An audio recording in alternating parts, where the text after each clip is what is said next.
नमस्कार दोस्तों, मैं राजवीर सिंह रांगेड़ BITOT बगगढ़ की इलेक्ट्रिकल एंड वायरमैन की लैब में आपका स्वागत करता हूं। आज अपन प्रैक्टिकल करेंगे रेक्टिफायर सर्किट का, ब्रिज रेक्टिफायर। सबसे पहले मैं आपको ब्रिज रेक्टिफायर के अंदर जो भी सामग्री अपने को चाहिए, उपकरण, उनका परिचय करवा देता हूं। ये PCB प्रिंटेड सर्किट बोर्ड जिसको अपन बोलते हैं, इसके ऊपर ये जो चमकीली परत दिखाई देती है ये चालक परत होती है। ये बोलें कि एक तरह से धातु की परत होती है, इसके ऊपर सोल्डरिंग की जाती है। इसी प्रकार नेक्स्ट अपना ये ट्रांसफार्मर 12012 ट्रांसफार्मर है। नेक्स्ट अपना ये डायोड 5408 डायोड। ये 5408 इस डायोड की रेटिंग होती है। डायोड के अंदर पॉजिटिव और नेगेटिव साइड, यानी कि डायोड के जो सफेद चमकीली परत दिखाई देती है एक सिरे पे, वो माइनस परत होती है, दूसरी तरफ प्लस होती है। नेक्स्ट ये अपना कैपेसिटर, इलेक्ट्रोलाइटिक कैपेसिटर बोलते हैं इसको।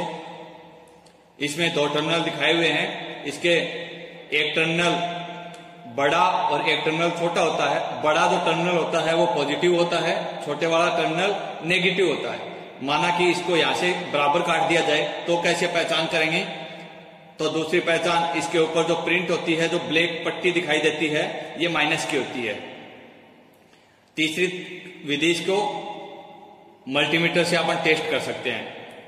टेस्टिंग का जो प्रैक्टिकल है वो ये जो भी उपकरण है इनको टेस्ट करके मैं नेक्स्ट क्लास के अंदर आपको बताऊंगा। ये फ्लक्स है। जब भी अपन कोई सोल्डरिंग करते हैं उसके ऊपर जो जहां पे सोल्डरिंग करनी होती है उसको डीऑक्सीकृत करने का काम करता है। और ये अपना सोल्डर वायर है।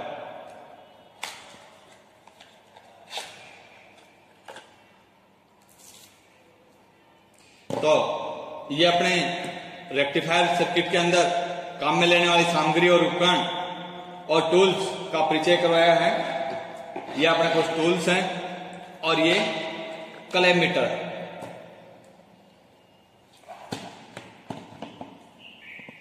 सोल्डरिंग आयरन की सहायता से अपन इसको सोल्डरिंग करते हैं।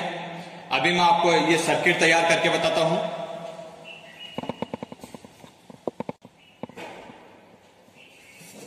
जो डायोड हैं इनको अपन इस एंगल में थोड़ा फोल्ड कर लेते हैं। देखो, जो भी अपन सर्किट तैयार करते हैं वो सुंदर तरीके से अपने को सोल्डरिंग करके उसको सेट करना है। तो ये जो चमकीली परत है इस तरफ अपने को सोल्डरिंग करनी होती है। तो रेक्टिफायर के अंदर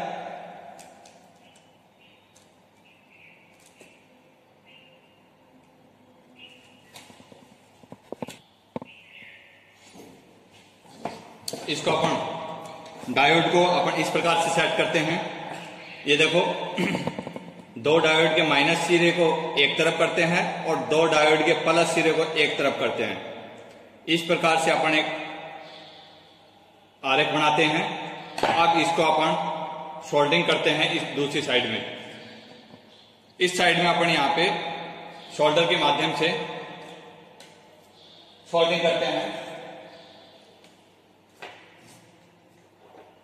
सबसे पहले इसके ऊपर पेस्ट लगाते हैं अपन। पेस्ट के साथ इसको अटैच करते हैं।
इस प्रकार से सोल्डरिंग करने के बाद ये जो एक्स्ट्रा जो अपने पास वायर है इसको अपन कटिंग कर देते हैं।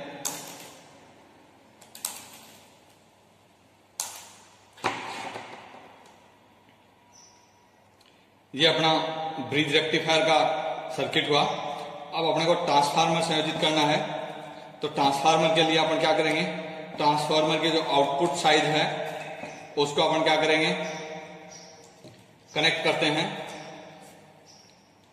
अब अपने को ट्रांसफार्मर को एसी सप्लाई से कनेक्ट करते हैं, रेक्टिफायर को एसी सप्लाई कनेक्ट करनी है, और रेक्टिफायर अपने को आउटपुट के रूप में डीसी सप्लाई कनेक्ट करेगा। अब डीसी सप्लाई, इस डीसी सप्लाई को अपन किसी भी मशीन या फिर डीसी के कोई भी उपकरण है उसको चलाने के लिए अपन इसको काम में ले सकते हैं। बस फर्क इतना है कि इसके अंदर अपन 12 वोल्ट दे रहे हैं तो 12 वोल्ट तक की अपने को डीसी आउटपुट मिलेगी। अगर यहाँ पे 240 वोल्टेज देंगे तो 240 वोल्टेज मिल जाएगी। इसके लिए अपने को डायोड का सही चयन करना होता है। डायोड जैसे पावर डायोड 4000 या फिर 5408 अपन रेटिंग के अकॉर्डिंग इसको संयोजित करेंगे।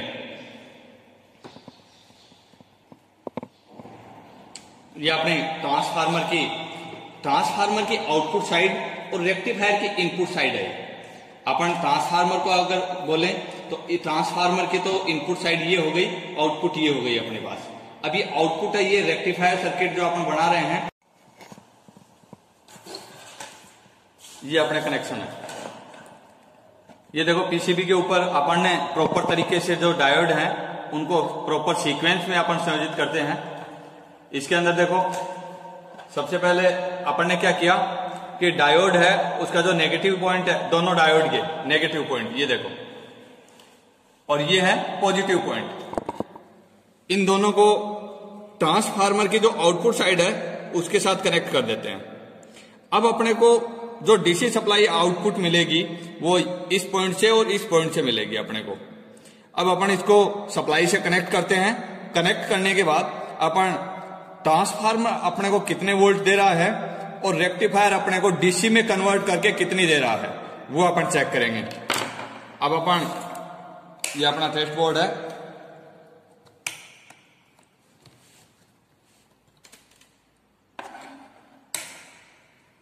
और ये अपना कलेमीटर है। कलेमीटर को ये जो सिलेक्टर स्विच है इसको अपन पहले एसी वोल्ट के ऊपर सेट कर रहा हूं मैं। एसी वोल्ट के ऊपर सेट करने के बाद ये जो प्रोब्स हैं और ये अपने को सप्लाई दिखा रहा है। ये जो ट्रांसफार्मर अपने को 11 वोल्ट प्रदर्शित कर रहा है। अब अपने को आउटपुट कितनी दे रहा है मैं इसको डीसी के ऊपर सेट कर रहा हूं। ये डीसी का जो पॉइंट है, अब ये देखो